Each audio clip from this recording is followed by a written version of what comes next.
إن الحمد لله نحمده ونستعينه ونستغفره ونعوذ بالله من شرور أنفسنا ومن سيئات أعمالنا. من يهده الله فلا مضل له ومن يضلل فلا هادي له. وأشهد أن لا إله إلا الله وحده لا شريك له وأشهد أن محمدا عبده ورسوله. أما بعد، فإن خير الحديث كتاب الله وخير الهدي هدي محمد صلى الله عليه وعلى آله وسلم وشر الأمور محدثاتها وكل محدثة بدعة وكل بدعة ضلالة وكل ضلالة في النار. قال الله تبارك وتعالى: من عمل صالحا من ذكر أو أنثى وهو مؤمن فلنحيينه حياة طيبة ولنجزينهم أجرهم بأحسن ما كانوا يعملون. قابل احترام ماں بہنوں، اللہ رب العالمین کی طرف سے حیات طیبہ کا وعدہ ان لوگوں کے لیے ہے جو ایمان و عمل کی زندگی گزارے، جن کی زندگی میں اللہ اور اس کے رسول کی بات پر کامل یقین و ایمان ہو، اور جن کی زندگی اعمال سے، نیک اعمال سے بھری ہوئی. معلوم ہوتا ہے کہ اچھی زندگی پانے کے لیے دو کام کرنے پڑتے ہیں. ایک اپنے یقین کی اصلاح کرنی پڑتی ہے، اور دوسرے اپنی عملی زندگی کو بہتر بنانا پڑتا ہے. اچھی زندگی چیزوں کے پانے کا نام نہیں. اچھی زندگی صحیح یقین اور صحیح عمل، ان دونوں کی مجموعے کا نتیجہ ہے. یقین کا مدار علم پر ہوتا ہے. جتنا پختہ علم ہوتا ہے اتنا ہی قوی یقین ہوتا ہے. اسی طرح سے اعمال کا مدار بھی علم پر ہوتا ہے، لیکن علم کے ساتھ ساتھ یقین پر بھی ہوتا ہے. جب آدمی کو نیک اعمال پر انعام کا یقین ہو اور برے اعمال پر سزا کا یقین ہو تو نیک اعمال کا اہتمام کرتا ہے، برے اعمال سے بچتا ہے. لہذا علم کی اصلاح اور یقین کی اصلاح اعمال کی اصلاح لاتی ہے، اور اس کے نتیجے میں انسان کو اچھی زندگی ملتی ہے. بدقسمتی سے انسان شیطان کے بہکاوے میں آ کر اور دوسرے لوگوں کو دیکھ کر اور دنیا کی زیب و زینت کو دیکھ کر یہ سمجھ بیٹھتا ہے کہ دنیا کی چیزیں جمع کرنے سے اچھی زندگی ملتی ہے. بلا شبہ دنیا کی زندگی میں دنیا کی چیزوں کی اپنی ایک اہمیت ہے. مادی وسائل، چیزیں جتنی انسان کے پاس ہوتی ہیں، زندگی میں آسانیاں پیدا ہوتی ہیں، لیکن آسانی کا پیدا ہونا خوشحالی نہیں ہے. آسانیوں کا مل جانا سکون کا ملنا نہیں. آسانیوں کا مل جانا خوشی کا ملنا نہیں. یہی وجہ ہے کہ آج دنیا کی ساری ترقیوں کے باوجود بھی مغربی ملکوں میں لوگ سکون و چین اور خوشحالی سے نہیں جیتے. ایک بڑا طبقہ خودکشی کرتا ہے. ایک بڑا طبقہ وہ ہے جو اپنے پروفیشن سے پریشان اور تھک کر سیر سپاٹے کے لیے نکلتا ہے. دنیا میں یہاں وہاں جاتا ہے، میڈیٹیشن کرتا ہے. ایک بڑا طبقہ ہے جو دل کے سکون کے لیے آج میڈیٹیشن کی طرف دوڑ رہا ہے. جو چیز مل جائے اسی سے سکون ملے، ہر قسم کی چیز ٹرائی کر رہا ہے. یوگا، میڈیٹیشن اور نہ جانے کتنی ساری چیزیں. کیوں؟ سکون چاہیے. اگر صرف ترقی میں سکون ہوتا تو یہ ساری چیزیں کرنے کی ضرورت نہیں تھی. معلوم ہوا کہ ترقی میں سکون نہیں. وسائل کی کثرت اور سہولت سکون نہیں لاتی. سکون ملتا ہے دل والے اعمال سے اور بدن والے اعمال سے. دل کا عمل، یقین اور ایمان، اور اسی طرح سے اس ایمان کے تقاضے جو کہ خود ایمان میں شامل ہیں، اعمال صالحہ، نیک اعمال۔ تو یہ بنیادی بات ہمیں شاید رکھنی چاہیے کہ حیات طیبہ کا مدار چیزوں پر نہیں، اچھی زندگی چیزوں سے نہیں بنتی، چیزوں سے نہیں ملتی، بلکہ اچھی زندگی بنتی ہے اور سنورتی ہے ایمان و عمل سے۔ اور یہی سلسلہ مستقل اس کورس کے تحت ہم جاری رکھے ہوئے ہیں، جس میں بہتر زندگی کے کیا اصول، حیات طیبہ پانے کے لیے کیا کرنا چاہیے، ایک ایک کر کے ہم دیکھ رہے ہیں۔ اسی میں سے ایک اصول، انہی اصولوں میں سے ایک اصول شرم و حیا والی زندگی ہے۔ انسان کے اندر شرم و حیا کا مزاج ہونا، موجودہ دور میں اس کی اہمیت بڑھ گئی، مردوں کے اعتبار سے بھی اور خواتین کے اعتبار سے بھی۔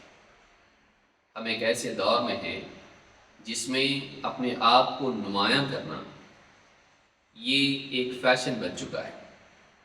مجھے دیکھو، مجھے سراہو، مجھے لائک کرو، اور یہ چیز اتنی دور نکل گئی ہے کہ پھر عریانیت بھی ایک عادت بن چکی ہے۔ بے حیائی، عریانیت، اور اسی طرح سے اس کو تبرج بھی کہا جاتا ہے، یہ آج کے دور کا معمول ہے۔ اس میں انسان کو شرم محسوس نہیں ہوتی، اور شرم کا نہ ہونا اخلاقی موت ہے۔ انسان میں شرم و حیا کا نہ ہونا اس کے دل کی موت کی علامت ہے، کیونکہ جب دل زندہ ہوتا ہے تو احساس باقی ہوتا ہے۔ جب دل مر جاتا ہے، بے حسی انسان کے اندر آ جاتی ہے، تو پھر اس کی شرم و حیا بھی ختم ہو جاتی ہے۔ آج اسی عنوان پر ہم گفتگو کریں گے، اگر وقت کی گنجائش رہی تو انشاءاللہ اگلی حدیث بھی ہم دیکھیں گے۔ کامیاب زندگی وہ ہے جس میں حیا ہو۔ اللہ کے نبی صلی اللہ علیہ وسلم فرماتے ہیں، الحیاء لا یأتی الا بخیر، حیا سے خیر ہی آتی ہے۔ جس انسان کی مزاج میں شرم و حیا ہو، اس کی زندگی میں بھلائی آتی ہے، چاہے وہ دنیوی اعتبار سے آپ دیکھیں یا آخرت کے اعتبار سے آپ دیکھیں۔ حیا جب زندگی میں آتی ہے، انسان کے اندر شرم و حیا جب ہوتی ہے، تو اس کی زندگی میں بھلائیاں آتی ہیں، خیر آتی ہے۔ اس کے بالعکس جب زندگی سے حیا نکل جاتی ہے تو پھر شر ہی شر آتا ہے، جیسا کہ آگے بھی ہم دیکھیں گے۔ اس حدیث سے یہ اصول ملتا ہے کہ ایک مسلمان کو، چاہے وہ مرد ہو یا عورت ہو، اس بات کی کوشش کرنا چاہیے کہ اس کے اندر حیا کے اوصاف ہوں، حیا کے مظاہر اس کی زندگی میں۔ انسان کا ایسے کاموں سے بچنا جن سے دنیا و آخرت میں بے عزتی ہوتی ہے، اس کیفیت کا نام حیا ہے۔ امام النووی رحمۃ اللہ علیہ نے بھی اس بارے میں کچھ باتیں کہی، جا آگے ہم دیکھیں گے۔ حیا کی اسلام میں کیا اہمیت ہے؟ اللہ کے نبی صلی اللہ علیہ وسلم فرماتے ہیں، ان لکل دین خلقا وان خلق الاسلام الحیا۔ ہر دین کا ایک امتیازی اخلاق ہوتا ہے، ایک یونیک اخلاق ہوتا ہے، اور اسلام کا اخلاق حیا ہے۔ اس سے معلوم ہوتا ہے کہ اسلام میں اخلاق جتنے بھی سکھائے گئے ان میں حیا کی کتنی اہمیت ہے۔ پورے دین کو آپ دیکھیں، اس دین کے مزاج میں حیا ہے، اللہ سے حیا ہے، اور اللہ کے بندوں سے حیا، بڑوں سے حیا، مرد و عورت کا آپس میں ایک دوسرے سے حیا کرنا، بچوں کے مقابلے میں حیا، چاہے وہ معاشی معاملات ہوں، چاہے وہ پردے کے معاملات ہوں، چاہے گھریلو معاملات ہوں۔ آپ دیکھیں گے کہ اسلام میں حیا کا خاص اہتمام ہے۔ تو اسلام کے اخلاق میں سے ایک امتیازی اخلاق جو دوسرے دینوں سے اس کو الگ کرتا ہے، وہ حیا ہے۔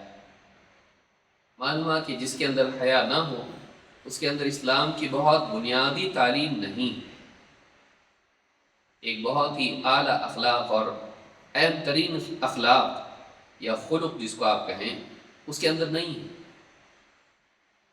تو اس حدیث سے معلوم ہوتا ہے کہ ہر دین کا ایک اخلاق ہوتا ہے، ایک مزاج ہوتا ہے۔ اسلام کا مزاج کیا ہے؟ اسلام کا مزاج حیا ہے۔ ایک مسلمان اس کے اندر واقعی مسلمان ہے، اس کا ایمان اگر کامل ہے، صحیح حالت میں ہے، تو بے حیا نہیں ہوگا، اس میں حیا ہوگی۔ امام ابن ماجہ نے اس کو روایت کیا ہے، صحیح جامع صغیر حدیث نمبر 2149، حدیث حسن درجے کی ہے۔ حیا کیا ہے؟ امام النووی نے امام الواحدی رحمہ اللہ کا قول ذکر کیا ہے۔ یہ 5ویں صدی کے عالم ہیں اور لغت کے ماہر ہیں، اور اسی طرح سے تفسیر بھی ان کی موجود ہے، اور قرآن سے متعلق کچھ کتابیں ان کی، اسباب النزول وغیرہ کتابیں ان کی ہیں۔ امام الواحدی علی ابن احمد الواحد کہتے ہیں کہ امام الواحدی رحمہ اللہ کا کہنا ہے، قال اہل اللغة الاستحیاء من الحیاء، حیا حیات سے ہے، حیا حیات سے، الاستحیاء من الحیاء، واستحیا الرجل من قوة الحیاة فيه لشدة علمه بمواقع الغیب۔ کہتے ہیں کہ حیا حیات سے ہے، یعنی حیات کا معنی ہوتا ہے زندگی۔ حیا آپ جانتے ہیں، حیا کرنا، شرم و حیا ہونا، یہ زندگی کی علامت ہے۔ انسان کے اندر زندگی ہے، اس کا نتیجہ ہے کہ اس کے اندر حیات ہوتی ہے، یعنی لفظ حیات سے نکلا ہوا ہے۔ حیا کا لفظ حیات سے ماخوذ ہے، اور کہا جاتا ہے وَاسْتَحْيَ الرَّجُلُ مِنْ قُوَّةِ الْحَيَاةِ فِيهِ لِشِدَّةِ عِلْمِهِ بِمَوَاقِعِ الْعَیْبِ۔ ایک آدمی حیا کرتا ہے اس لیے کہ اس میں زندگی کی قوت ہوتی ہے، اور عیب کے مواقع سے احساس اس کا زندہ ہوتا ہے، یعنی اس کا علم، اس کو معلوم ہوتا ہے کہ اس موقع پر اگر میں ایسا کروں تو میری عزت چلی جائے گی۔ تو یہ اس کی زندگی کی علامت ہے، اور اس کے علم کی شدت ہے، یعنی اس کو شدید احساس ہوتا ہے کہ میری عزت یہاں چلی جائے گی۔ تو زندگی کی قوت اور علم کی شدت کے نتیجے میں انسان کو احساس ہوتا ہے کہ فلاں موقع پر اس کی عزت خراب ہو سکتی ہے، اس میں عیب لگایا جائے گا۔ عیب کے مواقع پر علم کی شدت کی وجہ سے اور حیات کی قوت کی وجہ سے انسان حیا کرتا ہے۔ عیب کے مواقع پر علم کی شدت سے اور حیات کی قوت سے انسان اس کے نتیجے میں حیا کرتا ہے۔ اسے شدید احساس ہوتا ہے کہ اگر اس موقع پر میں نے ایسا کیا تو میری عزت چلی جائے گی، اب لوگ مجھ میں عیب لگائیں گے۔ وہ نہیں چاہتا ہے کہ وہ لوگوں کے سامنے عیب دار بن جائے، اس کی عزت چلی جائے۔ یہ جو احساس ہے یہ علم کی وجہ سے ہوتا ہے، اور یہ زندگی کی وجہ سے ہوتا ہے۔ اس کا نام حیا ہے۔ انسان کا لوگوں کے سامنے، دوسروں کے سامنے اپنے آپ کو عیبدار ظاہر کرنا اور اس کو برا سمجھنا، اس کا نام حیا ہے، کہ کہیں لوگوں کے سامنے میرا عیب نہ آ جائے۔ یہ جو کیفیت ہے اس کا نام حیا ہے۔ امام النووی نے اس کو مسلم کی شرح میں ذکر کیا ہے۔ حیا اللہ سے بھی ہوتی ہے، صرف لوگوں سے نہیں، بلکہ واقعی حیا تو اللہ سے ہونی چاہیے۔ واقعی حیا انسان کو اللہ سے ہونی چاہیے، کہ انسان کا یہ احساس ہو کہ کہیں اللہ مجھے دیکھ رہا ہے تو میں اللہ کے سامنے ذلیل نہ ہوں۔ یہ جو احساس ہے یہ کمال ایمان کا نتیجہ ہوتا ہے۔ لوگوں کے سامنے بے عزت ہونے کا خوف تو سبھی کو ہوتا ہے، مومن کو بھی اور کافر کو بھی۔ عزت کا احساس ہر ایک کو ہوتا ہے عموماً، اور لوگوں کے سامنے طبعاً بچوں میں بھی ہوتا ہے، وہ نہیں چاہتے کہ ان کا عیب لوگوں کے سامنے آئے۔ اگر کوئی بچہ اس کو کچھ پڑھنے کے لیے کہا جائے یا کچھ بولنے کے لیے کہا جائے تو وہ ڈرتا ہے، شرماتا ہے۔ کیوں؟ اسے ڈر ہوتا ہے کہ کہیں میں نے غلط پڑھا یا ٹھیک سے میں پڑھ نہیں پایا تو لوگوں کے سامنے میری بے عزتی ہوئی۔ بے عزتی کا خوف بچے کو بھی ہوتا ہے، اسی کا نام حیا ہے، اسی کا نام حیا ہے۔ لیکن واقعی بے عزتی مخلوق کے سامنے نہیں، بڑی بے عزتی وہ ہے جو اللہ کے سامنے، کہ ایک انسان اللہ کے ہاں ذلیل ہو جائے، اللہ کے ہاں وہ دھتکارا ہوا ہو جائے، اللہ کے ہاں عیب دار بن جائے، اللہ کی ترازو میں وہ کم وزن ثابت ہو جائے۔ اصل چیز، اصل نقصان یہ تو حیا واقعی اللہ سے ہونی چاہیے، لیکن اللہ سے حیا کیا ہے؟ ایک حدیث سے بات معلوم ہوتی ہے۔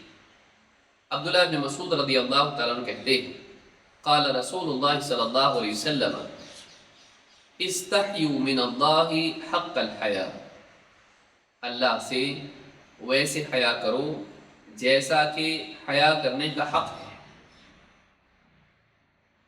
جیسی حیا ہونی چاہیے ویسی حیا اللہ سے کرو۔ قال قلنا یا رسول اللہ انا نستحی والحمد للہ، کہتے ہم نے کہا کہ اللہ کے رسول، اللہ کا شکر ہے، تمام تعریف اللہ کے لیے ہے، ہم تو حیا کرتے ہیں نا، ہم تو حیا کرتے ہیں۔ قال لیس ذاک، کہا وہ حیا نہیں، وہ حیا نہیں جو تم کرتے ہو، ولكن الاستحياء من الله حق الحياء ان تحفظ الرأس وما وعى والبطن وما حوى ولتذكر الموت والبلا۔ آپ نے کہا وہ نہیں کہ تمہارا شرمانا ہوتا ہے، بلکہ اللہ سے واقعی حیا کرنا یہ ہے کہ تم ان تحفظ الرأس وما وعى، کہ تم اپنے سر کی حفاظت کرو، اور سر نے جن چیزوں کو، جن اعضاء کو گھیر رکھا ہے ان کی حفاظت کرو۔ والبطن وما حوى، اور پیٹ کی حفاظت کرو، اور پیٹ کے اطراف جو اعضاء ہیں ان کی بھی حفاظت کرو۔ وَلْتَذْكُرِ الْمَوْتَ وَالْبِلَى، اور تم موت کو یاد کرو اور قبر میں سڑ گل جانا اس کو یاد کرو۔ تین باتیں آپ نے ذکر کی، اس کے بعد ایک چوتھی بات بھی جو آگے ہم دیکھیں گے۔ اللہ سے حیا کرنا کیا ہے؟ اللہ سے حیا کرنے کے بارے میں تین چیزیں آپ نے بتائی۔ ان تحفظ الرأس وما وعى، سر کی حفاظت کرو، اور سر نے جن اعضاء کو گھیر رکھا ہے یا جو سر کے اطراف اعضاء ہیں، سر سے جڑے ہوئے اعضاء ہیں، سر میں دماغ ہے، سر میں آنکھیں ہیں، سر میں کان ہیں، سر میں زبان ہے۔ آدمی کا جو سر ہے اندر اس کے دماغ ہے، اور آنکھیں، کان اور زبان یہ بہت اہم ترین اعضاء ہیں جو سر کے قریب ہیں، سر میں۔ والبطن وما حوى، اور پیٹ، اور پیٹ سے جڑے ہوئے یا پیٹ میں جن کو گھیر رکھا ہے ان اعضاء کی حفاظت کرو۔ یہ بھی چار اعضاء ہیں، ہاتھ، پاؤں، اور اندر پیٹ، بطن جس کو آپ کہیں، اور شرمگاہ۔ سر میں آنکھیں، کان اور زبان اور دماغ، چار، اور پیٹ، پیٹ کے اندر معدہ جس کو آپ کہیں، جس میں کھاتا ہے آدمی اور جمتا ہے، پیٹ، اندر بطن، اور پھر اس کے علاوہ تین چیزیں، ہاتھ، پاؤں اور اسی طرح سے شرمگاہ۔ کہا کہ تم سر کی اور سر کے اطراف اعضاء کی حفاظت کرو، اور پیٹ کی اور اس کے اطراف اعضاء کی حفاظت کرو، یعنی گناہوں سے ان کو بچاؤ۔ بتائیے اور کیا بچا؟ سارے اعضاء، یعنی تم ان کی حفاظت کرو، انہیں برائیوں سے بچاؤ، کہ انسان کا دل و دماغ غلط نہیں سوچے، غلط ارادے نہ کرے. دل میں ارادے ہوتے ہیں. اور آنکھیں غلط نہ دیکھیں، کان غلط نہ سنیں، زبان غلط نہ بولے، ہاتھوں سے غلط کام نہ ہو، قدم غلط راستے پر نہ چلیں، شرمگاہ نہ اس کا غلط استعمال ہو، نہ دوسروں کے سامنے عریانیت کے ساتھ ظاہر ہو، زناکاری بھی نہ ہو اور عریانیت بھی نہ ہو، نیوڈیٹی نہ ہو، ننگا پن نہ ہو، بے حیائی نہ ہو. یہ سارے کام جو ہیں یہ واقعی حیا کا حق ہے.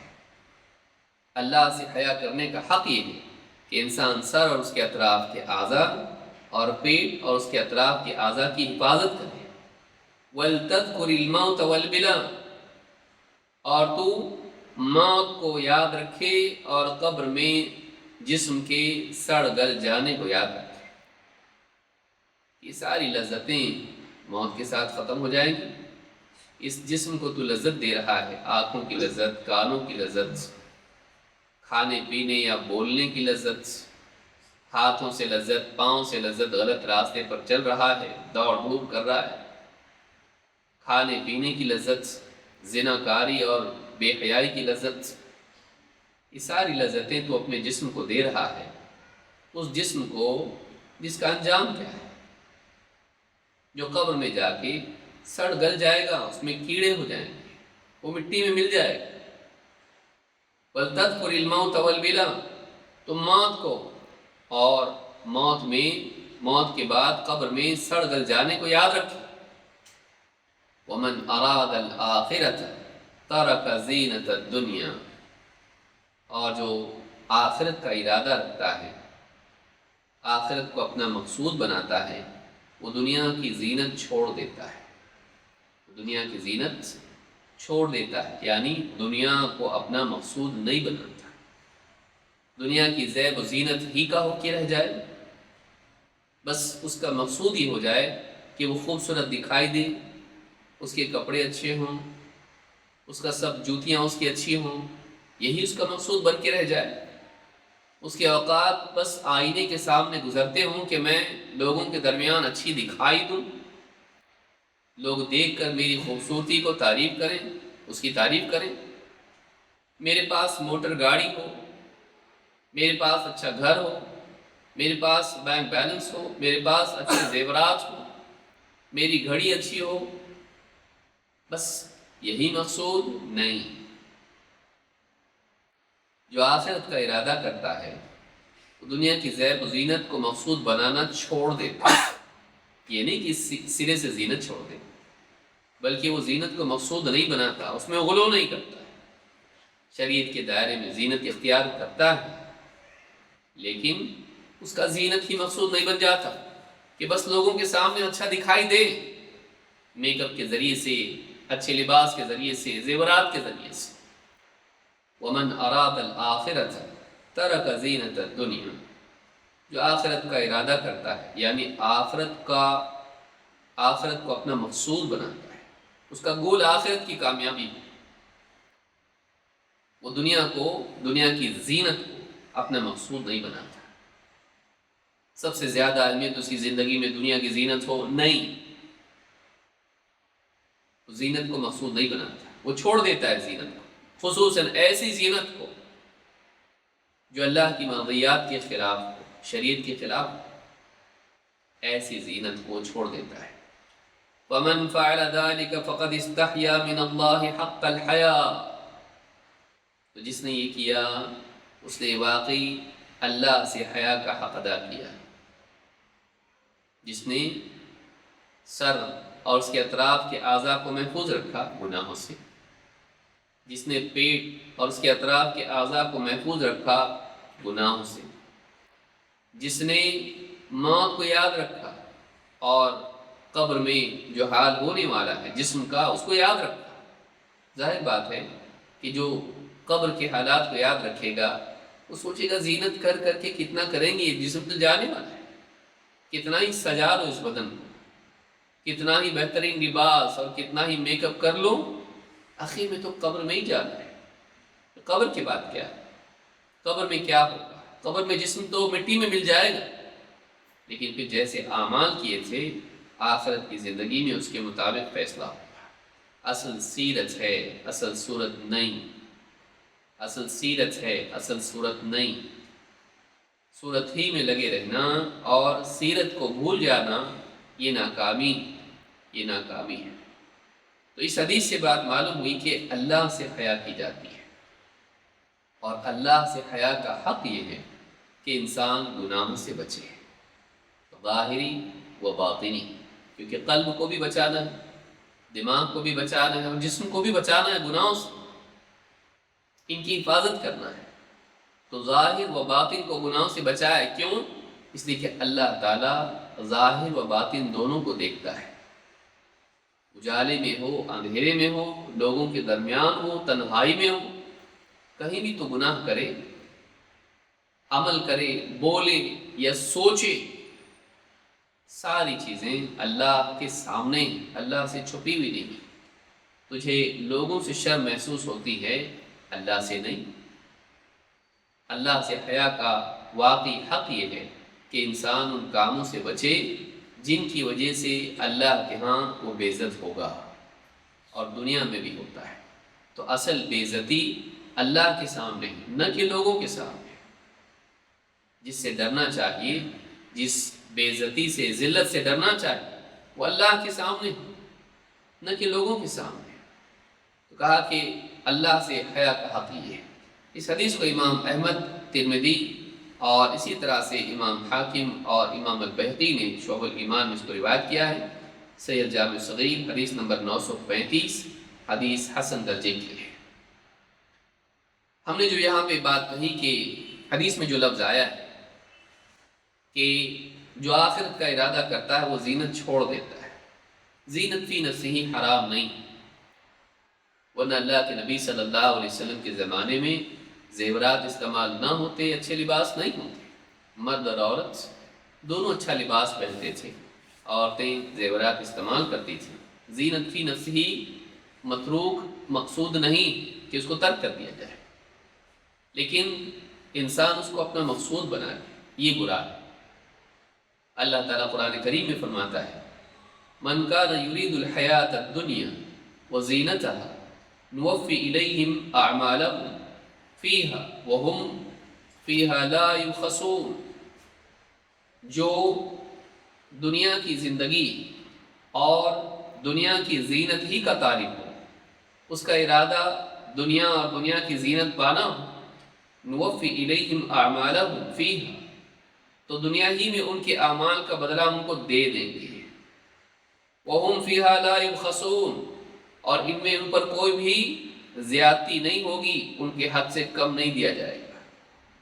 أُولَئِكَ الَّذِينَ لَيْسَ لَهُمْ فِي الْآخِرَةِ إِلَّا النَّارُ، لیکن یہ لوگ جنہوں نے دنیا ہی کو مقصود بنایا، دنیا کی زیب و زینت کو مقصود بنایا، آخرت کے لیے عمل نہیں کیا، آخرت کو مقصود نہیں بنایا، ایسے لوگوں کے بارے میں اللہ نے فرمایا اولئک الذین لیس لہم فی الآخرۃ الا النار، ان کے لیے آخرت میں سوائے آگ کے اور کچھ نہیں، ان کے لیے آخرت میں سوائے آگ کے اور کچھ نہیں۔ وحبط ما صنعوا فیها وباطل ما كانوا يعملون، کہ جو کچھ دنیا میں انہوں نے کیا تھا، اچھے کام جو کیے تھے، وہ سارے کے سارے باطل بنا دیے جائیں گے، اور اس کو اللہ تعالیٰ کل عدم کر دے گا۔ وَحَبِطَ مَا صَنَعُوا، جو کچھ کیا اللہ اس کو مٹا دے گا اور اس کو باطل قرار دے گا جو کچھ انہوں نے اعمال کیے۔ آخرت میں کچھ نہیں ملے گا، آخرت میں کچھ نہیں ملے گا۔ وَقَدِمْنَا إِلَى مَا عَمِلُوا مِنْ عَمَلٍ وَجَعَلْنَاهُ هَبَاءً مَنْثُورًا، ہم قیامت کے دن ان کے اعمال کی طرف متوجہ ہوں گے تو انہیں ہم بکھری ہوئی دھول بنا کے اڑا دیں گے، کوئی قیمت نہیں ہوگی ان کے اعمال کی۔ تو جو لوگ دنیا ہی کو مقصود بنائیں، آخرت کو بھلا دیں، آخرت کا انکار کریں، آخرت کے لیے عمل ہی نہ کریں، ساری کوششیں ان کی دنیا ہی کے لیے ہوں، ایسے لوگوں کو دنیا میں جو کچھ بھلائی وہ کرتے ہیں اس کا بدلہ تو مل جاتا ہے، لیکن آخرت میں کچھ نہیں ملے گا۔ کیوں؟ اس لیے کہ ان کا مقصود آخرت نہیں تھا۔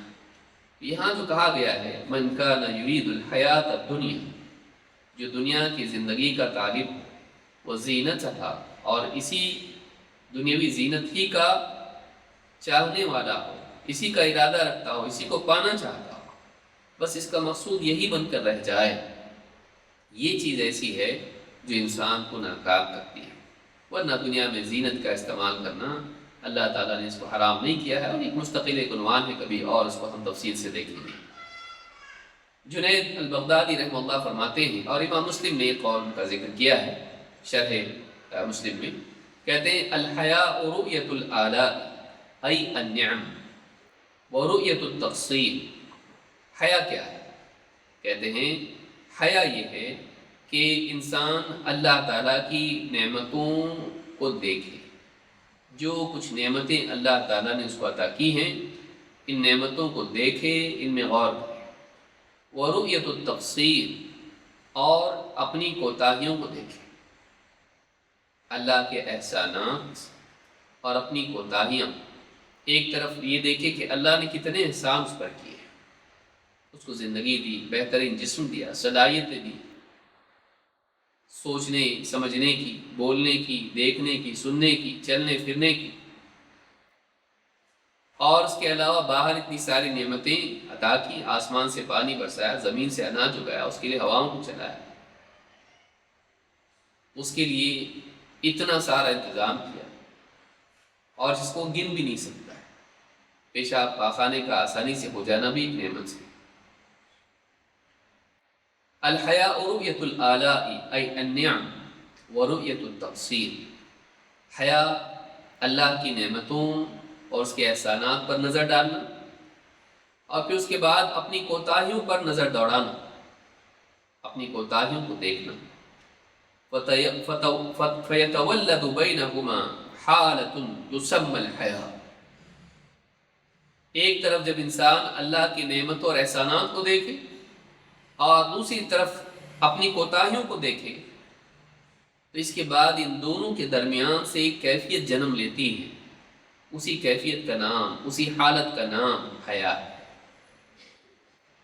اللہ کے احسانات اور اپنی کوتاہیاں جب دونوں پر آدمی نظر ڈالتا ہے تو اس کے نتیجے میں جو کیفیت اس کے دل میں پیدا ہوتی ہے، شرمندگی اس کو ہوتی ہے کہ اللہ نے اتنا سب کچھ مجھ کو دیا، میں نے کیا کیا؟ اللہ تعالیٰ نے مجھ پر اتنے احسانات کیے، اللہ نے مجھ کو اتنا سب کچھ دیا، میں نے اللہ کو کیا دیا؟ میرا رسپانس ان نعمتوں کے بعد کیا رہا؟ جب آدمی اس کو دیکھتا ہے، اس کے دل میں جو شرمندگی پیدا ہوتی ہے، یہ حیا ہے، یہ حیا ہے، واقعی حیا یہ ہے۔ تو اپنے اللہ کے مقابلے میں شرمندہ ہونا، یہی وہ چیز ہے جو انسان کی زندگی میں تبدیلی لاتی ہے۔ یہ اس لیے بھی ضروری ہے کہ حیا سے سدھار آتا ہے، بے حیائی سے سرکشی آتی ہے، حیا سے اصلاح آتی ہے۔ ظاہر بات ہے انسان کو جب اپنی کوتاہی کا احساس ہوتا ہے تبھی تو اس کے اندر سدھار، بدلاؤ اور بہتری آتی ہے۔ اگر احساس ہی مر جائے انسان کے اندر سے تو انسان پھر دندناتا پھرتا اور ایک کے بعد بڑا جرم کرتا چلا جاتا ہے، ایک کے بعد ایک غلطیاں اور گناہ کرتا چلا جاتا ہے۔ تو حیا اللہ کے احسانات اور اپنی کوتاہیاں، ان دونوں کو دیکھنے کے بعد شرمندہ ہونے کا نام ہے۔ حیا ایمان کا حصہ ہے۔ حیا ظاہر بات ہے کہ یقین کی بنا پر ہی تو انسان سوچے گا اللہ نے دیا، اللہ نے اتنا سب کچھ کیا۔ تو حیا ایمان کا حصہ ہے۔ اللہ کے نبی صلی اللہ علیہ وسلم فرماتے ہیں الایمان بضع و70 شعبہ، ایمان کے 70 اور اس سے کچھ زیادہ شعبے، حصے، شاخیں۔ جیسے ایک بڑی بلڈنگ میں کئی روم ہوتے ہیں، اسی طرح سے حصے ہوتے ہیں، تو اسی طرح سے ایمان کے کئی حصے۔ شعبہ کا معنی علماء نے کہا اس سے مراد حصہ ہوتا ہے۔ الایمان بضع، بضع 3 سے لے کے 9 تک ہوتا ہے۔ الایمان بضع و70 شعبہ، ایمان کی 70 اور اس سے کچھ زیادہ شاخیں ہیں۔ افضلها لا الہ الا اللہ، اس میں سب سے افضل شعبہ لا الہ الا اللہ کا اقرار ہے۔ وَأَوْضَعُهَا إِمَاطَةُ الْأَذَى عَنِ الطَّرِيقِ، وَأَوْضَعُهَا، اور اس میں سب سے کم تر کیا ہے؟ إِمَاطَةُ الْأَذَى عَنِ الطَّرِيقِ، راستے سے تکلیف دینے والی چیز کا ہٹا دینا، یہ بھی ایمان ہے۔ وَالْحَيَاءُ شُعْبَةٌ مِّنَ الْإِيمَانِ، اور حیا بھی ایمان ہی کا ایک شعبہ ہے۔ شعبہ ڈپارٹمنٹ، حصہ اس کو کہتے ہیں۔ تو حیا بھی ایمان کا ایک حصہ ہے۔ آپ دیکھیں یہاں پر حیا کو خصوصی طور پر ذکر کیا، باقی ساری صفات ہیں، صبر ہے، تواضع ہے، اور نہ جانے کتنی صفات، لیکن ان تمام صفات میں اگر نمایاں طور پر اللہ کے نبی صلی اللہ علیہ وسلم نے ایک صفت کو ذکر کیا، وہ کیا ہے؟ حیا ہے۔ اس لیے کہ حیا ہی ہے جو انسان کو برائیوں سے روکتی ہے۔ دنیا میں جو انسان اللہ اور آخرت کو نہیں مانتا ہے، ایسا بھی انسان اگر حیا اس میں ہو لوگوں کے مقابلے میں، تو ایسا انسان بھی گناہوں سے، برائیوں سے بچتا ہے۔ کیوں؟ وہ بے عزت نہیں ہونا چاہتا۔ اس سے بڑھ کر یہ ہے کہ ایک انسان آخرت کے بارے میں سوچے، اللہ کے بارے میں سوچے، میں اللہ کے سامنے بے عزت نہیں ہونا چاہتا، میں قیامت کے دن بے عزت نہیں ہونا چاہتا، تو اس کے نتیجے میں آدمی ان تمام برائیوں سے بچتا ہے جو اس کو متہم کرتی ہیں، جو اس کو غلط ثابت کرتی ہیں، جو اس کو ذلیل کرتی ہیں، جو اس کو برا ثابت کرتی ہیں۔ تو آدمی برائی ہی سے بچتا ہے۔ تو حیا برائیوں سے روکتی ہے، گناہوں سے روکتی ہے، اور دین میں حیا بہت اہم ہے کہ یہ ایمان کا حصہ ہے۔ الحیاء شعبۃ من الایمان، حیا بھی ایمان کا ایک شعبہ ہے۔ اس حدیث کو امام مسلم نے روایت کیا ہے، حدیث نمبر 35۔ حیا کی کمی ایمان کی کمزوری کی علامت ہے، بلکہ حیا کا نکل جانا ایمان کے جانے کا راستہ ہموار کرتا ہے۔ زندگی سے اگر حیا نکل جائے تو ایمان بھی دھیرے دھیرے اس کے پیچھے نکل جاتا ہے۔ حیا ایمان کو باقی رکھتی ہے، اور حیا نکل جائے تو ایمان بھی برباد ہو جاتا ہے۔ اللہ کے نبی صلی اللہ علیہ وسلم فرماتے ہیں، ان الحیاء والایمان قرنا جميعا فاذا رفع احدهما رفع الاخر۔ حیا اور ایمان دونوں کی جوڑی، دونوں کو جوڑ کر رکھا گیا ہے، قرنا، دونوں کو جوڑا گیا ہے، دونوں کی جوڑی بنائی گئی ہے۔ فَإِذَا رُفِعَ أَحَدُهُمَا رُفِعَ الْآخَرُ، جب دونوں میں سے ایک اٹھا لیا جاتا ہے تو اس کے بعد دوسرا بھی اٹھا لیا جاتا ہے۔ جب انسان کی زندگی سے حیا نکل جاتی ہے تو اس کے بعد پیچھے پیچھے ایمان بھی نکل جاتا ہے۔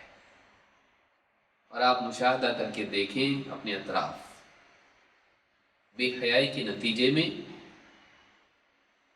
جوان بچیاں فیس بک پر اور انسٹاگرام پر، ٹک ٹاک پر آتی ہیں بے پردگی کے ساتھ، پھر ان کو چاہنے والے ملتے ہیں سوشل میڈیا پر، پھر کوئی ایک اس سے تعلق ہو جاتا ہے، پسند آ جاتا ہے، پھر بات سے بڑھتے بڑھتے ملاقات تک بات پہنچتی ہے۔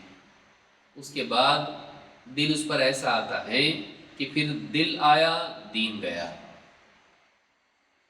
وہ اتنا بہاتا ہے کہ زندگی سے دین نکل جاتا ہے۔ پھر ماں باپ کی محبت بھی نمبر 2 پر ہو جاتی ہے یا ختم ہو جاتی ہے، اس کی کوئی قیمت نہیں ہوتی، اس کی پرائرٹیز چینج ہو جاتی ہیں، نئے خواب اس کی زندگی میں ساری حقیقتوں کو نظر انداز کرنے پر اس کو مجبور کر دیتے ہیں، اور پھر وہ ایک بھرم میں، دھوکے میں اپنا دین بھی چھوڑ دیتی ہے، کہیں جا کر پھیرے لگا لیتی ہے، کہیں کورٹ میں جا کر میرج کر لیتی ہے، کہیں اور جا کر چرچ میں نکاح یہ شادی کر لیتی ہے، جس کی شریعت میں کوئی حیثیت بھی نہیں ہے۔ لا نکاح الا بولی وشاہدی عدل، ولی اور 2 معتبر گواہوں کے بغیر نکاح ہوتا ہی نہیں۔ اب اب جا کے شادی کر لی، مسلمان بھی نہیں، صرف اس لیے کہ وہ آزاد ہے، اپنی زندگی کا فیصلہ خود کر سکتی ہے۔ وہ آزاد ہے، کیا اللہ کی شریعت سے بھی آزاد ہے، قرآن و سنت سے آزاد ہے، اللہ اور اس کے رسول کے حکم سے آزاد ہے، اتنی آزاد ہو گئی۔ لیکن پھر جب دین بھی چھوڑ دیتی ہے، بھئی آپ نے دین چھوڑا ہے، آپ کا پیارا آپ کو چھوڑ دیتا ہے، 4 دن وہ اس کے ساتھ رہتا ہے، جب اپنی ہوس پوری کر لیتا ہے تو کچھ نہ کچھ جھگڑا تو ہوگا، اس کا اٹیچمنٹ اس سے قلبی نہیں ہوتا ہے، جنسی ہوتا ہے، اور پھر دھیرے دھیرے دونوں میں تناؤ ہوتا ہے، اور اس کو معلوم ہوتا ہے اس کا تو کوئی بھی نہیں، سب کو چھوڑ کے آئی ہے۔ بعض اوقات وہ مجبوری میں پڑی رہتی ہے، اور بعض اوقات وہ اس کو لا کر چھوڑ دیتا ہے، کہیں بھی راستے پر چھوڑ دیا یا باپ کے گھر کے دروازے پر چھوڑ دیا، اور نکل جاتا ہے کسی اور کی تلاش میں، کسی اور کی تلاش میں، اب کسی اور کی زندگی خراب کریں گے، بھئی لذت ہی تو ہے نا، اب یہاں تو لذت پوری ہوگی، کہیں اور ڈھونڈیں گے، کوئی اور شکار ڈھونڈیں گے، کون پوچھنے والا ہے، کون پکڑنے والا ہے، قانون کے دائرے میں، لیکن قانون کے دائرے میں اس کی زندگی تو ختم ہو گئی، اور بعض اوقات گود میں بچہ بھی آ جاتا ہے، اب تو کہیں اور بھی نہیں جا سکتے، سماج میں عزت اتنی خراب ہو چکی ہے کہ کون اپنائے گا اس کو، کوئی اپنانے کے لیے تیار بھی نہیں ہوتا ہے، اکیلی ہوتی تب بھی تو کچھ سوچتے، ویسے بھی بے دین تھی، اتنی بڑی غلطی کی ہے، کون اپنائے گا، اور اگر اپنانا بھی چاہتا تو یہ بچہ میرا بھی نہیں ہے، کسی اور کا ہے، ایسے کا ہے تو مسلمان بھی نہیں تھا، حالت ایسی ہو جاتی ہے، ماں باپ پریشان، بچی پریشان، اگلی نسل کے لیے کتنا بڑا صدمہ ہوتا ہے، بچے کو بعد میں معلوم پڑے گا کیا ہوگا اس کا، ایسا ہوا تھا میرے ساتھ، میں ایسی اولاد ہوں۔ یہ جو برائی ہے، بے حیائی، بے حیائی دین چھوڑنے تک لے جاتی ہے، یہ آج ہم اپنی آنکھوں سے دیکھ رہے ہیں۔ 1400 سال پہلے کہی ہوئی بات، ان الحیاء والایمان قرنا جمیعا، حیا اور ایمان دونوں کو جوڑ کے رکھا گیا ہے، فاذا رفع احدهما رفع الاخر، دونوں میں سے ایک جب اٹھا لیا جاتا ہے تو اس کے پیچھے دوسرا بھی اٹھا لیا جاتا ہے، ایمان گیا تو حیا بھی جاتی ہے، اور حیا گئی تو اس کے پیچھے پیچھے ایمان بھی چلا جاتا ہے، اس لیے انسان کو بے حیائی کے راستے پر نہیں جانا چاہیے، اس کو بے حیائی کے راستے پر نہیں جانا چاہیے۔ امام الحاکم نے اس کو روایت کیا ہے، صحیح الجامع الصغیر، حدیث نمبر 1603، حدیث صحیح ہے۔ تو معلوم ہے کہ حیا کی کمی ایمان کی کمزوری کی علامت ہے، بلکہ حیا کا نکل جانا ایمان کے چلے جانے کا راستہ ہموار کرتی ہے، ایمان کے چلے جانے کا راستہ ہموار کرتا ہے۔ بے حیائی عملی زندگی میں بھی بگاڑ لاتی ہے، جب بے حیائی انسان کے اندر آ جائے تو اس کی زندگی میں بہت ساری برائیاں آتی ہیں۔ اللہ کے نبی صلی اللہ علیہ وسلم فرماتے ہیں، ان مما ادرک الناس من کلام النبوۃ الاولى اذا لم تستحی فاصنع ما شئت، پچھلی نبوتوں کے کلام میں سے جو باتیں محفوظ ہو کر ہم تک پہنچی، پچھلے نبیوں کی باتوں میں سے جو باتیں محفوظ ہم تک پہنچی ہیں، ان میں سے ایک بات یہ بھی ہے، کیا؟ اذا لم تستحی فاصنع ما شئت، اگر تجھ میں حیا ہی نہ ہو تو پھر جو چاہے کر، اگر تجھ میں حیا نہ ہو تو جو چاہے کر۔ ایک معنی علماء نے اس کا یہی بیان کیا ہے کہ جب انسان کی زندگی میں حیا نہ ہو تو اس کے اعمال کسی قاعدے کے پابند نہیں ہوتے، پھر وہ جو جی میں آیا کرتا ہے وہ نہیں سوچتا ہے۔ حیا کم سے کم انسان کو ایسے کاموں سے بچائے رکھتی ہے جس سے وہ سماج میں شرمندہ ہوگا، عزت جائے گی، لوگوں کے سامنے عیب دار ثابت ہوگا، لوگ اس کو ملامت کریں گے، یہ ڈر اگر زندگی سے نکل جائے اور آدمی کہنے لگے میں فری ہوں، جو چاہے کرو، یہ میری زندگی ہے، میری زندگی کا فیصلہ میں کروں گا یا کروں گی، اور میں کسی سے ڈرتا نہیں، کسی سے ڈرتی نہیں، میری زندگی ہے، کوئی کچھ بھی کہے مجھے کسی سے کچھ لینا دینا نہیں۔ دین کے معاملے میں تو ٹھیک ہے کیونکہ اللہ کی نسبت پر ہے، لیکن اگر بے قاعدہ انسان ہو جائے اور منمانی پر اتر آئے، اپنے نفس کے پیچھے چلنے لگ جائے، تو اللہ کے نبی صلی اللہ علیہ وسلم فرماتے ہیں جب تجھ میں شرم ہی نہ ہو تو جو جی میں آئے کر، یعنی آدمی جب اس سے شرم نکل جاتی ہے تو پھر اس کے اعمال، اس کی حرکتیں کسی ضابطے کی پابند نہیں ہوتی ہیں، پھر کیا کرے گا بول نہیں سکتے، وہ انپریڈکٹیبل ہو جاتا ہے، کچھ بھی کر سکتا ہے۔ تو جس سماج سے حیا نکل جائے، آپ دیکھیے میڈیا میں، آپ دیکھیے سماج میں جب حیا نکل جائے تو پھر شادی میں انسان، کیا عورت اور کیا مرد، پھر مرد بھی شادی کر رہے ہیں، بلکہ ایک آدمی تو کتے سے شادی کر لیا، اللہ المستعان۔ کچھ سال پہلے اخبار میں آیا تھا کہ کتے سے بہت محبت تھی تو اس نے کتے سے ہی شادی کر لیا۔ سوچیے کہاں تک انسان جاتا ہے، جہالت کہاں تک جاتی ہے کہ لوگوں کی اس کو پرواہ نہیں ہے، بلکہ بعض اوقات باپ بیٹی شادی کر لیتے ہیں، بھائی بہن شادی کر لیتے ہیں۔ ایسے سماج میں ہم جی رہے ہیں، شرم ختم ہو جائے، کوئی کیا اب پوچھا جا رہا ہے انٹرویو میں، آپ کو برا نہیں لگتا؟ آپ کے گاؤں میں کوئی بولے گا نہیں آپ کو کچھ؟ بولے کوئی بولنا ہو بولے، ہم کو کیا لینا دینا، ہم خوش ہیں، ختم۔ جب شرم ختم ہو جائے تو انسان کیا کرے گا بول نہیں سکتے۔ اذا لم تستحی فاصنع ما شئت، جب تجھ میں حیا ہی نہ ہو تو اب جو چاہے کر، اب کون روکنے والا ہے تجھ کو؟ کم سے کم حیا تو تھی کہ لوگ کیا کہیں گے، اس سے تو رک سکتا تھا۔ اللہ نہ صحیح لوگوں کے بارے میں تو آدمی سوچتا ہے، وہ بھی اگر نہ ہو، اب بتائیے اس کو کیسے روک سکتے ہیں؟ تو سماج سے حیا کا نکل جانا اور اکاؤنٹیبلٹی کا نہیں ہونا، سماج میں لوگ کیا کہیں گے اور قیامت کے دن اللہ کیا کہے گا، اگر یہ احساس انسان کی زندگی سے نکل جائے، وہ سماج جنگل سے بھی بدتر ہو جاتا ہے۔ جنگل میں تو بھی کچھ قانون ہوتا ہے، لیکن اس سماج کا کوئی قانون نہیں ہوتا ہے۔ اور آج مغربی ماحول کو آپ دیکھیں کہ مجھے جو کرنا میں کروں گا، کیا صحیح ہے کیا غلط، صحیح وہ ہے جو میرا دل کہے۔ آج وہاں یہ قانون بن گیا ہے، اگر آپ کا دل کہتا ہے نا ایسا کرنا ہے کرو، آپ کی مرضی، آپ کو کون روک سکتا ہے؟ تو اس طرح کا مزاج وہاں بن گیا۔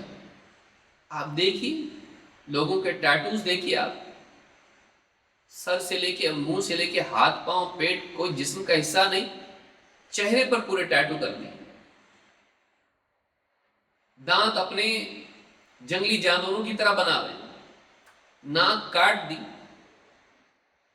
کیا ہے یعنی انسان ریکگنیشن کے لیے کیا کرتا ہے؟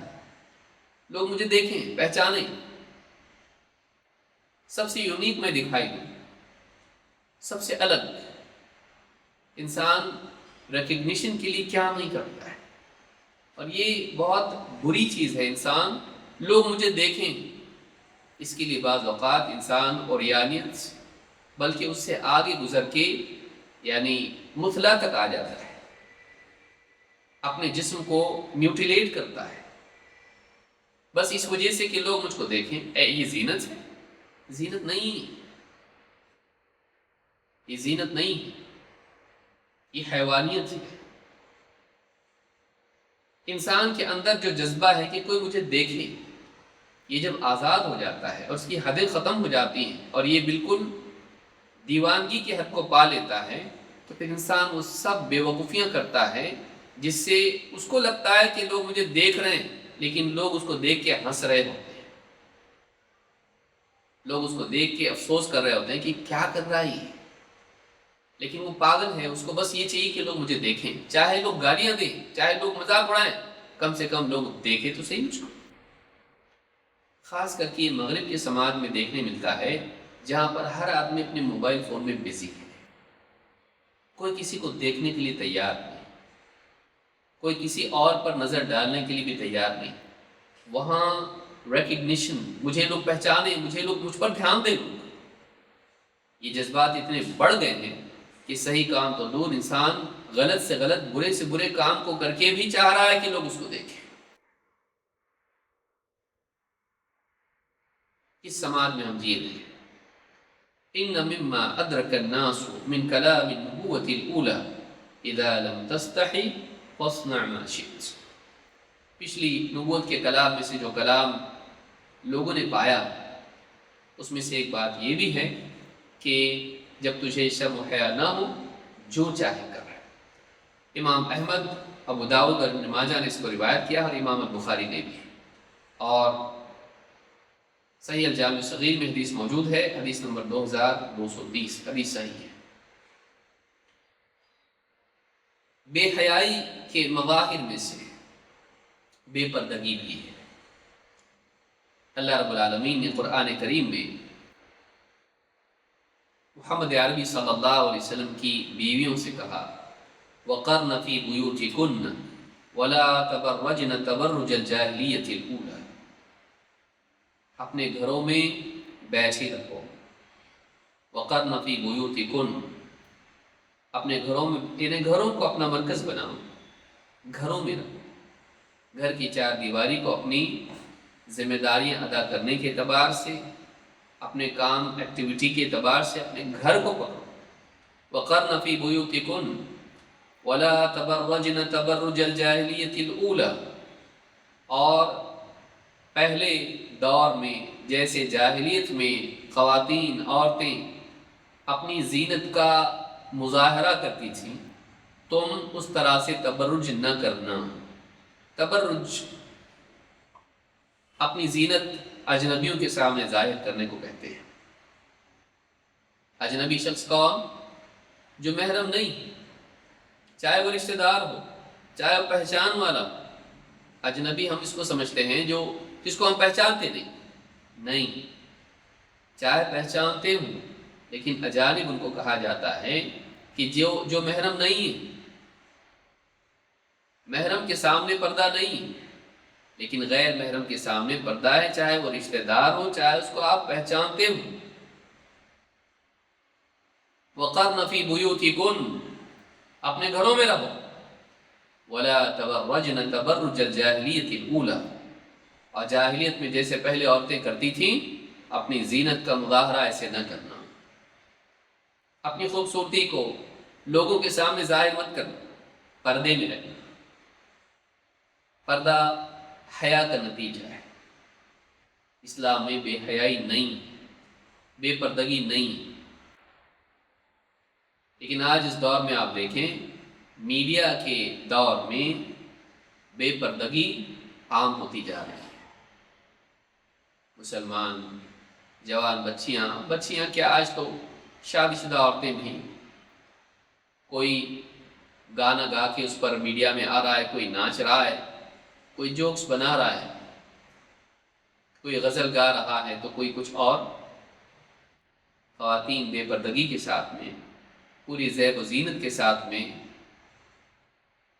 میڈیا میں آئیں، فیس بک پر یا ٹک ٹاک پر یا انسٹاگرام پر یا کسی اور میڈیا پہ، یوٹیوب پہ، اور آ کے لوگوں کے سامنے ظاہر ہوں، بس اس وجہ سے کہ کچھ لوگ اس کو لائک کریں،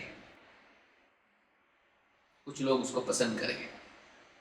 مجھے پسند کرو، مجھے لائکس کی بھیک دو، چاہیے مجھ کو۔ یہ لو مینٹالٹی ہے کہ انسان اپنے وجود کی قیمت دوسروں کے لائک اور ان کے سگنیچر سے مانے۔ میں بے قیمت ہوں جب تک آپ مجھ کو پسند نہ کریں۔ یہ میسج کیا ہے اس کے اندر؟ دیکھیے، لو لیول پر اگر آپ اندر جا کے دیکھیں، یہ میں کچھ بھی نہیں ہوں اگر آپ لوگ مجھ کو پسند نہ کریں، میری کوئی قیمت نہیں میری نگاہ میں، میں تبھی اپنے آپ کو اچھا مانوں گی، کچھ ویلیو میری ہے اگر آپ مجھ کو پسند کریں۔ آپ واہ واہ کریں تو میں قیمتی ہوں ورنہ بے قیمت. خارجی طور پر دوسروں کے ویلیڈیشن سے اپنے آپ کی قیمت طے کرنا یہ انفیریورٹی کمپلیکس کا نتیجہ ہے، احساس کمتری کا نتیجہ ہے. میں کچھ بھی نہیں، مجھے ریکگنیشن چاہیے. یہ جو احساس ہے انسان سے نکلے. اللہ نے اس کو اتنی ساری صلاحیتیں دی، اس کو مسلمان بنایا، اس کو انسان بنایا، اور اللہ نے کچھ نہ کچھ خوبیاں اس میں دی. دوسروں کے یس اور ان کے لائک اور ان کی سگنیچر اور ان کے کامنٹ کا محتاج نہیں. ایسا آدمی کبھی خوش نہیں ہوتا ہے. 10 کامنٹ آپ کے لیے اچھے آئے اور ایک خراب کامنٹ آیا، آپ کا موڈ خراب ہو جاتا ہے. ایک 10 تھمس اپ ہے اور ایک تھم ڈاؤن، موڈ خراب ہو گیا. آپ دوسروں کی تعریف اور دوسروں کی تنقید کی بنیاد پر اپنی خوشی اور اپنا غم، اپنی قیمت اور اپنی بے قیمتی کا فیصلہ کریں. اتنے ہم نیچے چلے گئے. ہم اپنے آپ کو جانتے ہی نہیں بالکل. یہ دوسرے بتائیں گے ہم کیسے ہیں، ہاں بہت اچھے تو ہم اچھے، نہیں تو نہیں. جبکہ وہ ہم کو نہیں جان رہے، ہم اپنے آپ کو جانتے ہیں. یہ کمتری کی علامت ہے. ایسا انسان دنیا میں خوش نہیں رہ پاتا ہے. ایسا انسان ہمیشہ دوسروں کی چاپلوسی کرنے والا ہوتا ہے، دوسروں کو فلیٹر کرنے والا، خوشامدی بن کے رہ جاتا ہے. وہ میں تم کو خوش کرتا ہوں تو میری تعریف کرو. یہ کیسی مینٹالٹی. ایسا انسان با اصول انسان نہیں ہو پاتا ہے. پھر لوگ کہیں ناچ کے دکھاؤ تو ناچ کے دکھائے گا، گا کے دکھاؤ تو گا کے دکھائے گا. اب اس کی زندگی اپنی چاہت کے مطابق نہیں ہوتی ہے، وہ لوگوں کے حساب سے جیتا ہے. اس کے اپنے کوئی اصول نہیں ہوتے، اصولوں کو توڑتا بھی ہے لوگوں کی وجہ سے، فیمس ہونے کے لیے. وہ بے پردہ ہو جاتا ہے، پردے سے نکل جاتا ہے تاکہ لوگ اس کو پسند کریں. لوگوں کی پسند اللہ کی پسند پر غالب آ جاتی ہے. اللہ چاہتا ہے پردہ کریں، لیکن لوگ چاہتے ہیں آپ ہمارے سامنے نہیں ہیں، آپ کو ہم آپ کے دیدار کرنا چاہتے ہیں. پردے میں رہ کے آپ کیا کریں گے؟ بھئی خوبصورت ہے تو لوگوں کے سامنے آنا چاہیے. ہیرے موتی کو چھپا کے تھوڑی نہ رکھتے ہیں، دیکھنا چاہیے اس کو. زیورات کو چھپاتے ہیں، پہن کے لوگوں کے سامنے آتے ہیں. آپ کی خوبصورتی خود ایک زیور دکھائیے، لوگوں میں تعریف تو ملے گی اس پر. اور یہ دیوانی لوگوں کے سامنے اپنی خوبصورتی کا مظاہرہ کرتی ہے تاکہ ان کی واہ واہ اس کو مل جائے. اور کیا، بس مل گیا، خوش. کبھی سوچا ہے کہ اس پر اللہ نہ خوش ہو گیا؟ لوگ خوش ہو کے کیا دیا آپ کو، کیا ملا آپ کو؟ بس تھوڑی دیر کی لذت. لیکن پھر اللہ کے ہاں ذلت کا کیا؟ اللہ کے ہاں ذلت کا کیا؟ اللہ کے ہاں گر گئی، نیچے آ گئی، اس کا کیا؟ واپس اوپر جانے کے لیے کیا کچھ نہیں کرنا پڑے گا. انسان سوچے. پردہ عورت کی عزت ہے. وَقَرْنَ فِي بُيُوتِكُنَّ وَلَا تَبَرَّجْنَ تَبَرُّجَ الْجَاهِلِيَّةِ الْأُولَىٰ. اپنی گھروں میں بیٹھی رہو اور پچھلے زمانے میں جیسے عورتیں جاہلیت میں اپنی زینت لوگوں کے سامنے ظاہر کرتی تھیں، بے پردہ ہو جاتی تھیں، تم ویسا مت کرنا، تم ایسا مت کرنا. آج جابز کے نتیجے میں عورتیں بے پردہ ہو گئی. بعض اوقات ایسا جاب ہوتا ہے کہ جس میں اس کو بالکل بے پردہ ہو کے سامنے آنا پڑتا ہے. پیسوں کے لیے ہم اپنی عزت کو خراب نہ کریں. عورت کے لیے کمانا حرام نہیں ہے، لیکن کمانے کے لیے اپنے اصولوں کو توڑنا، شریعت کی خلاف ورزی کرنا، شرعی حدودوں کو پار کر جانا، شریعت کی حدود کو پار کر جانا، یہ حرام، یہ جائز نہیں ہے، اس کو یاد رکھیں۔ تو یہ جو آیت میں نے پڑھی یہ سورۃ الاحزاب کی آیت نمبر 33 ہے۔ عبداللہ بن عمر رضی اللہ تعالیٰ عنہ کہتے ہیں جاءت امیمۃ بنت رقیہ، امیمہ بنت رقیہ نبی صلی اللہ علیہ وسلم کے پاس آئی۔ جاءت امیمۃ بنت رقیہ الى رسول اللہ صلی اللہ علیہ وسلم فقالت یا رسول اللہ بایعنی، کہا اللہ کے رسول مجھ سے بیعت کیجیے۔ فقال رسول اللہ صلی اللہ علیہ وسلم ابایعک علی الا تشرکی باللہ شیئا ولا تسرقی، آپ نے کہا میں تم سے بیعت کرتا ہوں اس بات پر کہ تم اللہ کے سوا اللہ کے ساتھ کسی کو شریک نہیں کرو گی اور چوری نہیں کرو گی۔ ولا تأتین ببہتان تفترینہ بین یدیک ورجلیک، اور تم کوئی بہتان نہیں باندھو گی اپنے آگے، اپنے ہاتھوں اور اپنے پاؤں کے آگے۔ دو معنی علماء نے ذکر کیا ہے۔ ولا تتبرجی تبرج الجاہلیت الاولی، اور جاہلیت میں جیسے بے پردگی ہوتی تھی، تبرج ہوتا تھا، تم ویسا تبرج نہیں کرو گی، بے پردہ نہیں ہوگی۔ امام احمد نے اس کو روایت کیا ہے اور یہ حدیث حسن درجے کی ہے۔ وَلَا تَأْتِينَ بِبُهْتَانٍ تَفْتَرِينَهُ بَيْنَ يَدَيْكِ وَرِجْلَيْكِ، دو معنی علماء نے ذکر کیے ہیں۔ تم زنا نہیں کرو گی کہ زنا کر کے جب اولاد پیدا ہو جائے تو چل کے اسے اٹھا کے اپنے شوہر کے ہاتھ میں دے دیا کہ تمہارا بچہ ہے، جبکہ وہ کسی اور کی اولاد ہے۔ تو جھوٹ بولتے ہوئے، بہتان باندھتے ہوئے تم زنا کے نتیجے میں اولاد، اس پر جھوٹی بات نہیں کہو گی۔ ایک معنی یہ بھی ذکر کیا گیا ہے۔ دوسرا معنی علماء نے کہا بین یدیک ورجلیک، کیونکہ مردوں کے لیے بھی بات آئی ہے۔ بین یدیک ورجلیک، بین یدیک کسی کے سامنے اس پر بہتان نہیں باندھو کہ اس نے کوئی غلط کام نہیں کیا ہے اور اس پر تہمت لگا دی اس کی موجودگی میں۔ ورجلیک، اور اس کی غیر موجودگی میں چل کے کسی اور کے پاس گئی اور کہا کہ فلانی نے ایسا کیا ہے، جبکہ اس نے ایسا نہیں کیا ہے۔ تو سامنے یا اس کے پیچھے اس پر بہتان نہیں باندھو گی۔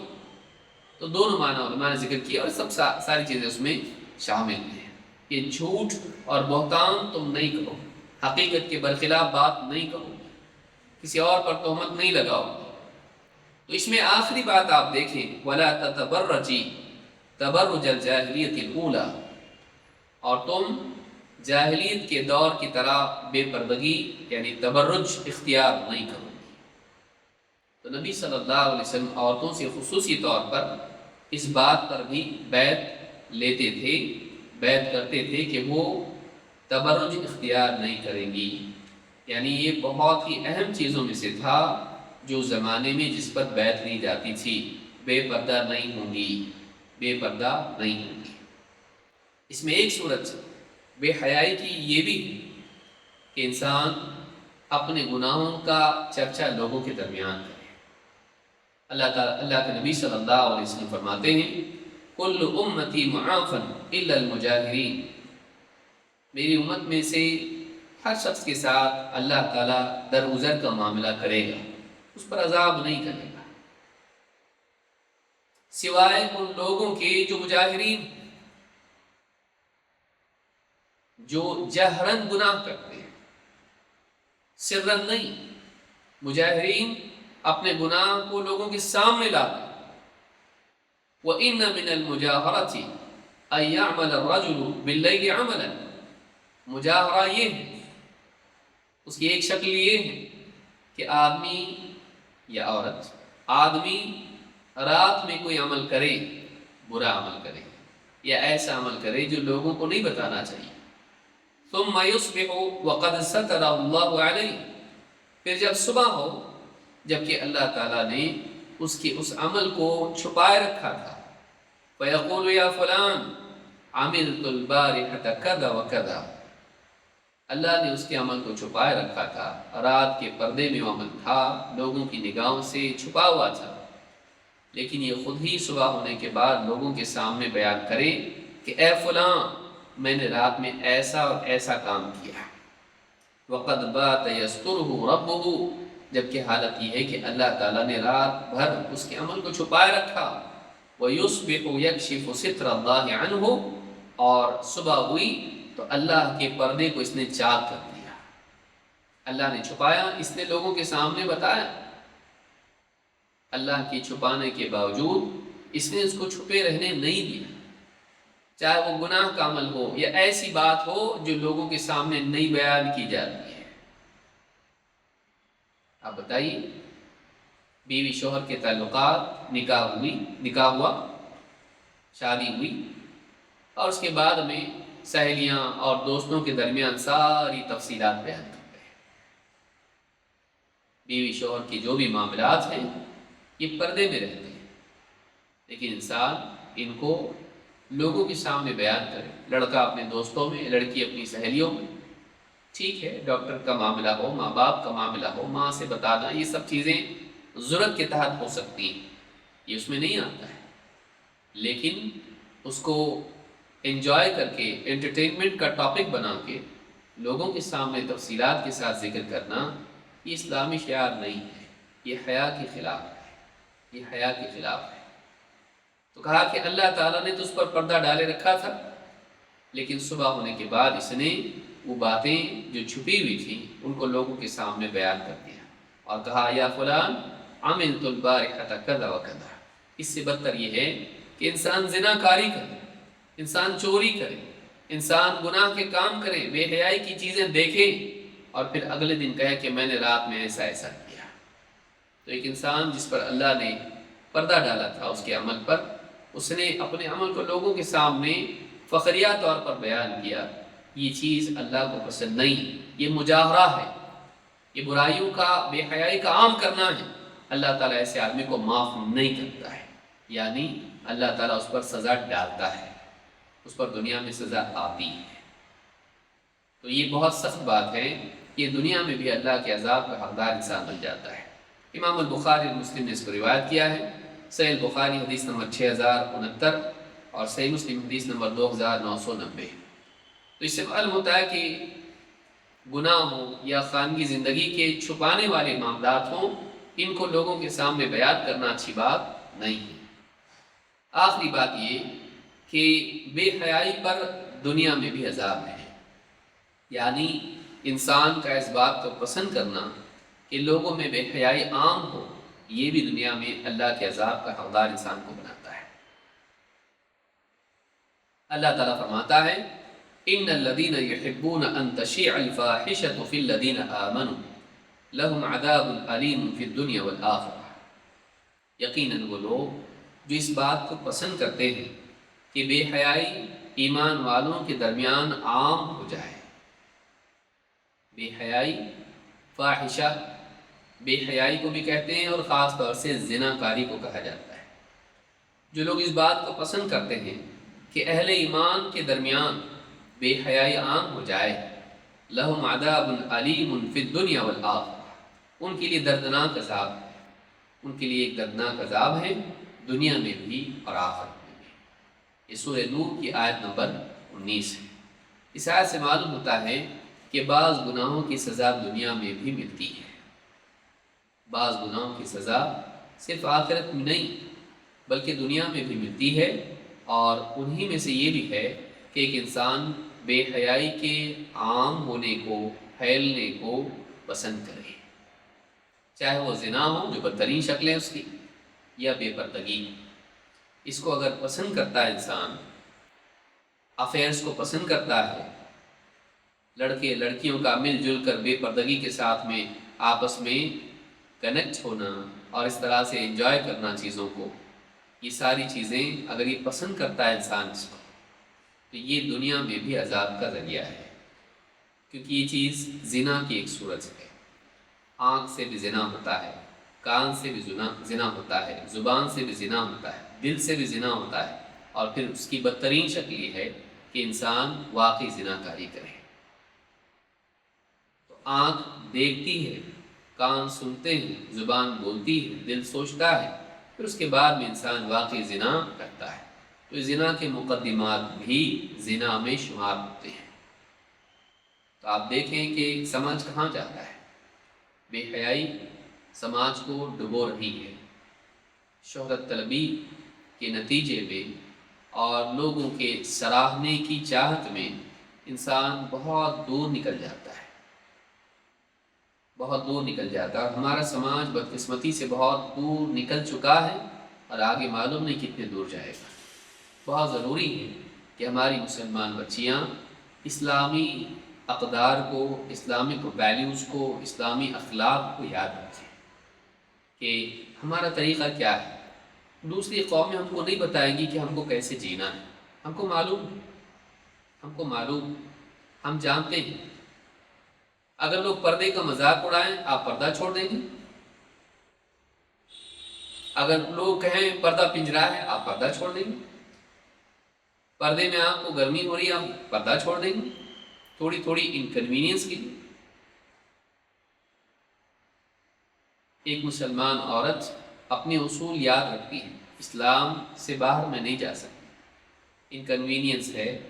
اور چاہے میں ایسے معاشرے میں جاؤں جہاں لوگ مذاق اڑائیں، آج غیر مسلم عورتیں مسلمان ہو رہی ہیں اور وہ پردہ کر رہی ہیں، اور اپنے سماج میں، اپنے غیر مسلم خاندانوں میں وہ پردے کے ساتھ رہ رہی ہیں، کیونکہ ان کو معلوم ہے کہ اس سماج نے ان کا کتنا استحصال کیا ہے، کتنا ایکسپلائٹ کیا ان کو، ایڈورٹائزنگ کے نام پر اور ڈیٹنگ کے نام پر اور اس طرح کی کتنی چیزیں۔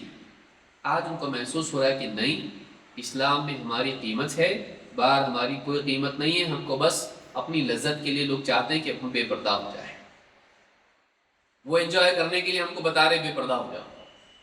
ہمارے کو کچھ ملتا نہیں ہے، بڑی پوزیشن عورتوں کو کچھ بھی نہیں ملی اب تک، الا ماشاء اللہ، تھوڑا بڑا یہاں وہاں پوزیشن مل جاتی ہے عورتوں کو بس، ورنہ کئی پوزیشن عورتوں کو ملتی نہیں ہے، اور ان کی خوبصورتی کا استحصال کیا جاتا ہے۔ زیادہ سے زیادہ ریسپشنسٹ بنے گی تاکہ مسکرا کے لوگوں سے ملے، دل جیت لے ان کا، اور کسٹمر ان کو مل جائے کمپنی کے باس کو۔ یہ ساری چیزیں ہیں۔ آپ بتائیے، عجیب بات ہے، کسی نے بہت خوب بات کہی ہے کہ ایک مسلمان عورت ہے، وہ پلین کے اندر مردوں کو مسکرا کے چائے دے گی، کھانا دے گی، اور ایئر ہوسٹس بنی ہوئی ہے، وہ گھر میں نہیں دے گی شوہر کو، گھر میں ویسا نہیں دے گی ماں باپ ساس سسر کو، لیکن وہاں جا کے، اور اس کو مانتی ہے کہ بہت بڑی چیز ہے، صرف اس وجہ سے کہ اس پر پیسہ مل رہا ہے۔